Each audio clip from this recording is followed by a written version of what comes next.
జొన్న పొత్తుల నుంచి జొన్న గింజలను ఏ విధంగా తీస్తారో చూసేద్దాం. Hi guys, welcome to Surya vlogs. ఈ జొన్న పొత్తులు అయితే బాగా ఎండిపోయాయి. ఈ జొన్న పొత్తులను ట్రక్ మిషన్ లో వేయడం కోసం ముందుగా గెమ్మల్లో అయితే ఈ విధంగా ఎత్తుకోవాలి.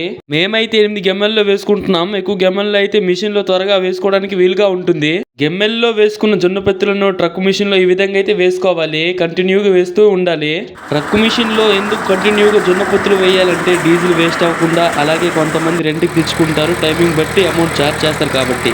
ఒకవైపు నుంచి జొన్న పొత్తుపై ఉండే చెత్త బయటకు వచ్చేస్తుంది. బ్యాక్ డోర్ వైపు నుంచి మనకు జొన్న గింజలు బయటకు వస్తాయి. ఈ విధంగా అయితే వస్తాయి. చూస్తున్నారు ఎంత బాగా వస్తున్నాయో. మిషన్ లోపల నుంచి వస్తున్న జొన్న గింజలు కిందకి పడిపోకుండా మేమైతే బకెట్లను ఉంచుకున్నాం. బకెట్ లో పట్టుకున్న జొన్న గింజలను వేరే ట్రక్ లోకి అయితే వేసుకున్నాం. ఈ జొన్న గింజలు కిందకి రాలిపోకుండా చూసుకోవాలి. ఈ ట్రక్ మిషన్ జొన్న కంకులను చెత్తను వేరు చేసి జొన్న గింజలను ఈ విధంగా ఆడించి బయటకు తీసుకొస్తుంది. జొన్న గింజలు పర్ఫెక్ట్ గా వచ్చాయి. ఆడించుకున్న జొన్న గింజలను ఎండలో ఆరబెట్టుకోవడం కోసం క్రింద బరకాలను పరిచి వాటిపై జొన్న గింజలను పోసుకున్నాం. పోసుకున్న జొన్న గింజలను బరకాలపై పలాచగా ఆరబెట్టుకోవాలి. ఈ విధంగా పలాచగా ఆరబెట్టుకుంటే 2-3 రోజుల్లో అయితే ఆరిపోతాయి. బై బై గాయ్స్, నెక్స్ట్ వీడియోలో కలుసుకుందాం. ఈ వీడియో నచ్చితే లైక్ అండ్ సబ్స్క్రైబ్.